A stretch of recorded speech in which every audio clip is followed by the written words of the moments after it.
That's crazy. It's crazy because I was just ranting about her song on how much I dislike it. And the universe just slapping me in the face with this shit. And yeah, I guess I'll just record my week 4 now. She did. I guess I'll release my week 3 recap. I do have that one recorded. I think I have my 2 recorded as well. I don't know why I didn't upload it, but I will. But I forgot to give myself an artist day this week, where I don't. I guess me playing Darkness, that will be considered an artist day for myself. But yeah, I thought it was gonna be a silly ass book. I really didn't. If you watch my week 1, you'll see me having done the week 1 morning pages, thinking, yeah, this is silly as fuck. What in the hell? Don't matter, it really died anyways. But I remember thinking, the hell are these artist pages? And then I started doing them, and now I'm on week, and I enjoy doing them in the morning.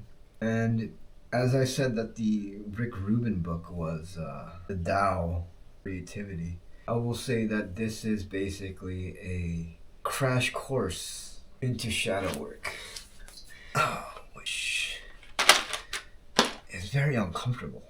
It is not as intense as actual shadow work because that gets kind of crazy. There's a bunch of different ways to do it. One of the ways is to record like, if you've seen Mr. Beast's video of his very first YouTube, where he basically makes a soul commitment to his craft and basically says that if he doesn't have X amount of whatever, he is going to believe he was going to unalive himself. You're going to have to double check me on that one, but I remember it being pretty dark. But it's one of those things where you kind of make a promise to yourself, and if you don't keep up with that promise, there are absolutely dire consequences. I recall him doing something along those lines. And so this is a very lighthearted version of more or less the same thing. And so far it's been pretty interesting that it allows me to dump my subconscious. And then this week was not reading, so I haven't read anything. I haven't indulged in books. And I did notice that because I wasn't indulging in books and reading, it was more doing. And to me, that was a very good thing because I realized that I spend a lot of time reading because of solitude, because I'm alone.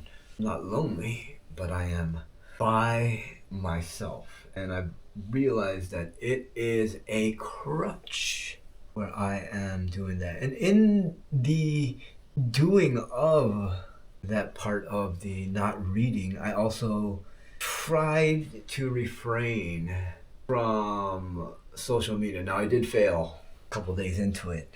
I absolutely did fail getting into that, but I'll explain that in a second. But I did realize that by not reading, it forced me to be more alone in my thoughts and not have that crutch to escape reality, if I'm going to be completely honest, and to do more, to pick up the pen.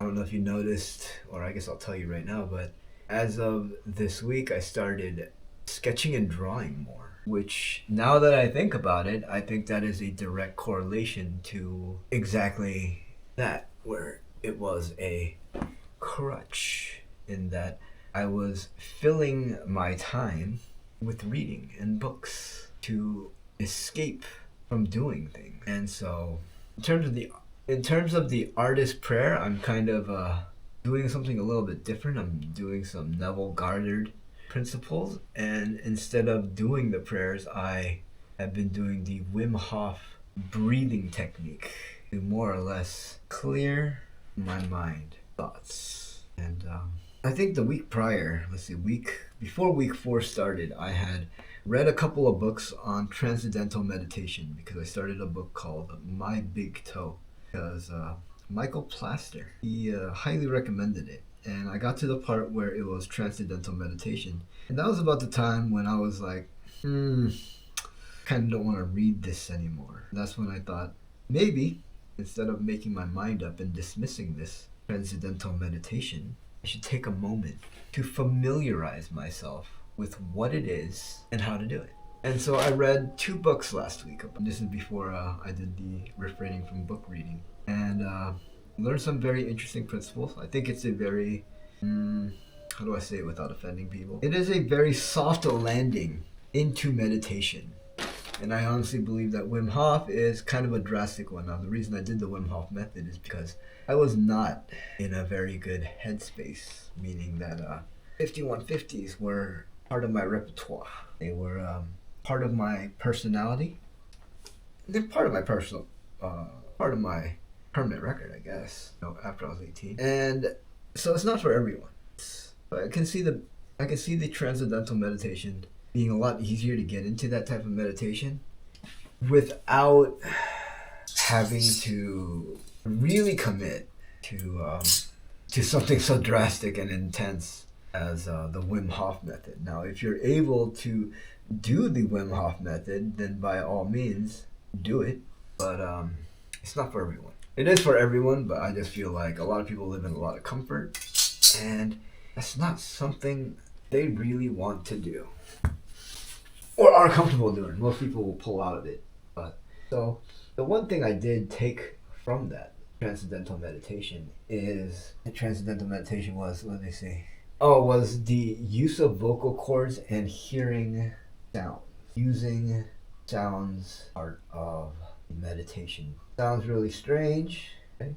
But I feel like there's a lot of overlap in that, and so I'm not going to completely dismiss it. But if you can, do the Wim Hof method. It is much more intense. I feel like brainwaves and the adrenaline that you get in doing the Wim Hof method is better. Now, I've done the transcendental meditation like 3 times, and honestly, I just felt like I should be breathing a lot more intensely or intently with more purpose. And okay, a lot of these rubber bands are busted. And in terms of the morning prayer, and like I said, I've been just doing Neville Goddard's principles, which are slightly different, but kind of the same. I saw what they were asking me to do, and I said, okay, well, I'll do that for the first 2 weeks, the artist prayer, and then I realized, okay, well, I'm going to do something a little bit different because I understand it to an extent, and I did make that contract myself. That wasn't good, but really interesting that Doichi's video came up. Because I think it was 3 or 4 days ago where I dismissed that song, and you'll see it in my YouTube shorts. Because that song just bothers me. It's like, to me, it seems like mind control, trying to instill anxiety into my life. And so I was like, this has to be government psyop. But maybe that's why it took off. Who's to say? And then there's a purpose on the greater theme of things. Just like I found her video, and I was trying to find the audio recording of The Artist's Way, Chapter 5, to listen to while I did this. But where are we? Now we're here, and yeah, I guess playing a video game will count as my artist day, where I treat myself to something. However, it doesn't feel like it should count because I didn't really spend. I guess buying Scalar, that'll be my artist day. But I didn't really get to play with that, but I will. Yeah. Funny that was Doichi of all people. And heading into week 5, I gotta read that chapter. That's what I was doing. I'll probably find the book after I do this shirt.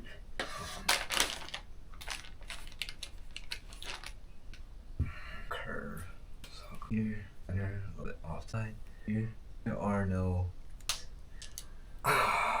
But yeah, very, very interesting book picked up that I'm doing. I will say it has definitely been changing me, and I can definitely see it in my behavior, my demeanor. Like I said, by not reading for an entire week, I realized it freed up a lot more time for me to do, because I didn't realize that I was reading because I was using it as a crutch to fill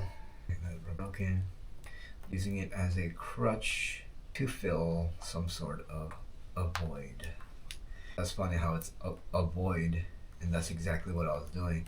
I was avoiding doing the work. And that actually came up in the pages where